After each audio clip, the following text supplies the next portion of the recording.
Sarah Chen stared at her reflection in the bathroom mirror at 6:47 a.m., 7 hours after falling asleep, yet feeling like she hadn't slept at all. The puffiness around her eyes had become permanent, and her belly pushed against the waistband of pants that fit perfectly 6 months ago. Another failed diet, another morning of shame. The irony wasn't lost on her. A marketing director for a wellness company, surrounded by supplements and fitness programs, yet unable to solve her own body's rebellion.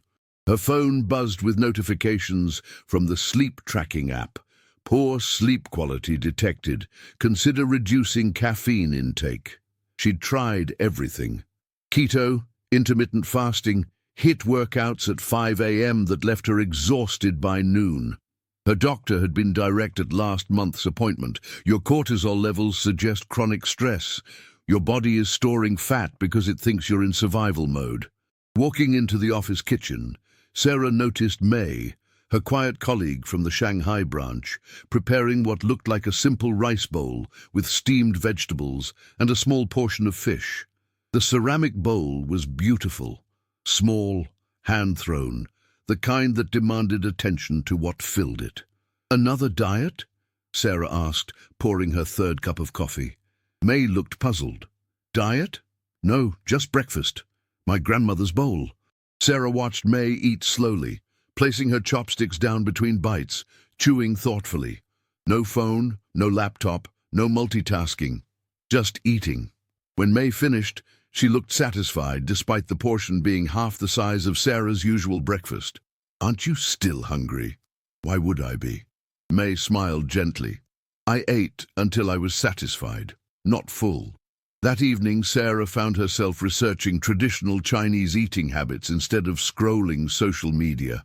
She discovered concepts that her wellness company had never mentioned: eating warm foods to support digestion, the practice of stopping at 70% full, and something called mindful chewing that supposedly activated different digestive enzymes. In her cluttered apartment, surrounded by half-empty supplement bottles and meal replacement shakes, Sarah pulled out a small ceramic bowl she'd inherited from her grandmother years ago. It had been gathering dust in the back of her cabinet, dismissed as impractically small. She measured her usual dinner portion into it. Rice overflowed everywhere. For the first time in months, Sarah laughed. Not the bitter laugh of another failed attempt, but something softer. Maybe the problem wasn't her lack of willpower. Maybe it was the size of her plates. If you've ever felt tired even after a full night of sleep, or frustrated with diets that don't last, tell us in the comments which part of this story feels familiar, and stay with us for the next chapters. The small ceramic bowl sat on Sarah's kitchen counter like a quiet challenge. For 3 days, she'd been using it for every meal, discovering that what felt like starvation the first day now felt like enough. Her body seemed to be remembering something it had forgotten. May had noticed Sarah's questions about Chinese eating habits and invited her for lunch in Chinatown. They walked through narrow streets that smelled of ginger and star anise, past windows displaying whole roasted ducks and bins of mysterious herbs. "My mother always said cold food makes the body work harder," May explained, as they entered a small restaurant with plastic tables and steaming bowls. "Like drinking ice water when you're already shivering." Sarah thought about her daily routine: iced coffee, cold salads, smoothies straight from the freezer. Her body had been shivering metabolically for years. They ordered simple dishes: congee with ginger, warm tea, vegetables that had been lightly cooked. Nothing revolutionary, nothing Instagram-worthy. Yet 15 minutes after eating, Sarah felt something she hadn't experienced in years: satisfied energy instead of sluggish fullness. "The warmth helps your stomach," May said, sipping jasmine tea. "Cold food creates what we call dampness, makes everything thick and slow." That word, dampness, hit Sarah like recognition. Her morning brain fog, the way her body felt heavy despite eating healthy foods, the sluggishness that no amount of caffeine could penetrate. Back at the office, her friend Jake noticed her eating soup instead of her usual desk salad. "Going through an Asian phase now?" he joked. What happened to that new protein powder? Sarah felt a familiar flush of embarrassment. Was she being ridiculous? Abandoning proven Western nutrition science for ancient Chinese wisdom that couldn't possibly understand modern metabolism? But that night she prepared warm foods again. Brown rice cooked with ginger, steamed vegetables, hot herbal tea instead of her usual ice water. She ate slowly from her grandmother's bowl, paying attention to each bite instead of scrolling through her phone. For the first time in months, she slept through the night without waking up to use the bathroom or grab a late-night snack. Her body felt quiet. Not the exhausted collapse of previous evenings, but a peaceful settling. In the morning, her usual bloating had diminished noticeably. 2 weeks into using warm foods and the small bowl, Sarah's jeans fit differently. Not dramatically, she hadn't lost significant weight, but the constant bloating that made her feel 6 months pregnant had disappeared. Her sleep tracker showed longer deep sleep cycles, and she'd naturally reduced her coffee intake without trying. Her monthly check-in with Dr. Martinez revealed subtle but real changes. "Your cortisol levels have dropped," he said, reviewing her blood work. "What have you been doing differently?" "Eating warm food from a smaller bowl," Sarah said, feeling foolish. Dr. Martinez raised an eyebrow but didn't dismiss it. "Traditional Chinese medicine has fascinating insights about digestion and inflammation. Whatever you're doing, your nervous system is clearly responding." The validation felt enormous. She wasn't imagining the changes, her body was measurably different. But at Jake's birthday dinner, her new habits created tension. The group ordered appetizers, shared plates, dessert. Sarah found herself eating slowly, stopping when satisfied, rather than when the plates were empty. "Come on, live a little," Jake laughed, pushing the dessert menu toward her. "You've been weird about food lately." "I'm not being weird, I'm listening to my body." "Since when?" "You used to be fun." The comment stung because it touched her deepest fear, that taking care of herself meant becoming boring, high maintenance, difficult. She ordered dessert and ate it despite feeling full, old patterns of people-pleasing overriding her body's signals. That night, she lay awake with indigestion, frustrated with herself for abandoning what was working. But May's words from earlier that week returned to her. Health is not perfection. It's returning to balance after you've been pulled away. Sarah realized she'd been thinking about her new habits as fragile rules that could be broken rather than as skills that could be practiced and returned to. One meal didn't erase weeks of better sleep and improved digestion. The next morning, she prepared warm congee with ginger in her grandmother's bowl and felt her body relax back into its new rhythm. Would you rather force yourself with willpower or redesign your environment and habits like this character is learning to do? Comment which path makes more sense to you, and share this episode with someone who needs a gentler approach to change. A month in, the small ceramic bowl had become Sarah's anchor in an increasingly chaotic work schedule. The company was launching a new product line, requiring 14-hour days and constant travel. In airport lounges and hotel rooms, she found herself seeking out warm soups and teas instead of her old standbys of iced coffee and energy bars. During a particularly stressful week in Chicago, she discovered a small Chinese restaurant near her hotel. The elderly owner, Mrs. Wong, noticed Sarah eating alone and slowly from what looked like her own personal bowl. "You eat like my daughter in Beijing," Mrs. Wong observed approvingly. "Careful with the food, respectful." "I'm learning from a friend about eating warm foods," Sarah explained. "Ah, you understand.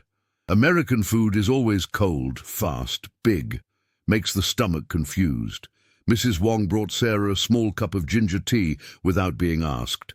"For the qi in your belly, travel makes everything cold inside." That simple gesture, being cared for through food rather than lectured about it, moved Sarah unexpectedly. She realized how much of her relationship with food had been punitive, a constant battle between her willpower and her appetite. Back home, she faced her biggest test yet. Her mother was visiting for a week, bringing her usual commentary about Sarah's appearance and habits. "You're eating like a bird," her mother said, watching Sarah serve herself from the small bowl. "No wonder you're not losing weight properly. You need to eat even less or exercise more. Actually, Mom, I'm sleeping better and feeling more energetic than I have in years. But you haven't lost enough weight to really show for it. When I was your age, I could drop 10 pounds in a week just by cutting carbs. The familiar shame began to creep in. Maybe her approach was too slow, too gentle. Maybe she needed to go back to aggressive dieting and intense exercise. But that night, preparing her simple dinner of rice and vegetables in the small bowl, Sarah noticed something profound. For the first time in her adult life, she wasn't fighting with food. She wasn't calculating calories or feeling guilty about her choices. She was just eating, nourishing herself without drama or self-punishment. The bowl in her hands felt warm and grounding, connecting her to something larger than diet culture's constant demands. 3 months after that first morning with May's rice bowl, Sarah faced a revelation that changed everything. She wasn't just eating differently, she was living differently. The small ceramic bowl had taught her that portion control wasn't about deprivation, it was about attention. Warm foods hadn't just improved her digestion, they taught her that comfort could be nourishing rather than numbing. The real secret, she realized, had nothing to do with Chinese culture specifically, and everything to do with creating an environment where the healthy choice was the obvious choice. Her grandmother's bowl made it impossible to mindlessly overeat. Warm foods made her body feel cared for rather than punished. Eating slowly made her aware of satisfaction signals she'd been ignoring for years. During a late-night conversation with May, Sarah articulated what she discovered. "I spent years thinking I had no willpower, but the problem was never my discipline, it was my environment.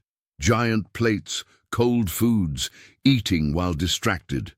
My kitchen was set up for overeating and poor digestion." "In China, we say the environment is the teacher," May replied. "If your surroundings support good habits, you don't need to fight yourself every day." This insight reframed everything. Sarah looked around her apartment with new eyes.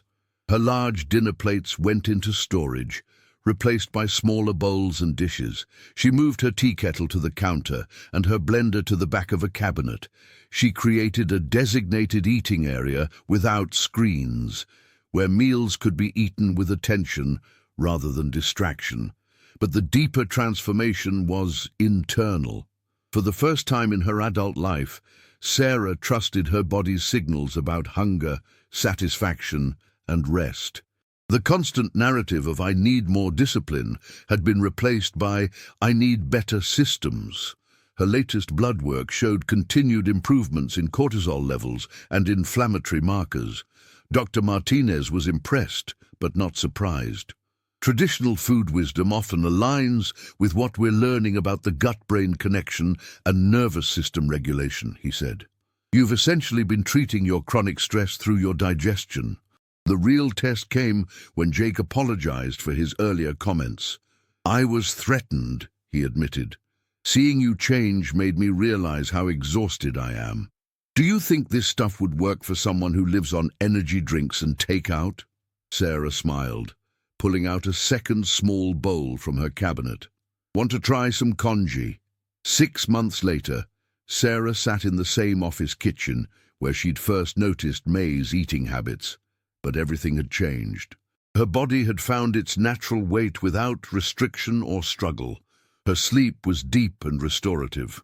Most importantly, her relationship with food had transformed from a battlefield into a source of daily nourishment and calm. Jake had joined her warm food experiment and discovered that his afternoon energy crashes disappeared when he stopped drinking iced coffee with every meal. Even her mother had grudgingly admitted that Sarah looked more peaceful, despite not achieving the dramatic weight loss she'd expected. The small ceramic bowl sat on her desk as she prepared for a presentation about the company's new wellness line. The irony wasn't lost on her. She was now marketing products that promised quick fixes to problems she'd solved through the simplest possible changes. Smaller dishes, warmer foods, slower eating, deeper attention to her body's actual needs. Doctor. Martinez had used her case as an example in a recent conference about lifestyle medicine. Sometimes the most profound interventions are the quietest ones, he'd said. This patient improved her metabolic health not through restriction or intense exercise, but by redesigning her food environment and eating practices based on traditional Chinese principles. May had returned to Shanghai, but their friendship continued through regular video calls where they shared meals across time zones. During their last conversation, May had offered a perspective that stayed with Sarah. Americans always want to know the secret, the one thing that will change everything quickly. But there is no secret. There are just small choices, made consistently, that honor your body instead of fighting it. That evening, Sarah prepared dinner in her small apartment, now arranged to support rather than sabotage her well-being. She served brown rice with ginger and vegetables into her grandmother's bowl, grateful for the simple wisdom it had taught her. As steam rose from the warm food, Sarah realized she'd discovered something more valuable than weight loss or perfect health metrics. She'd found a way to live that felt sustainable, pleasurable, and deeply kind to herself. The bowl in her hands connected her to generations of women who had nourished themselves and others without drama or self-punishment, an inheritance more precious than any diet plan. Outside her window, the city hummed with its usual intensity, but inside her small kitchen, everything was quiet, warm, and exactly enough. If this story reminded you that real transformation comes from small habits repeated over time, not from overnight fixes, subscribe to the channel, tell us which country you watch from, and invite someone to start this journey with you in the next story.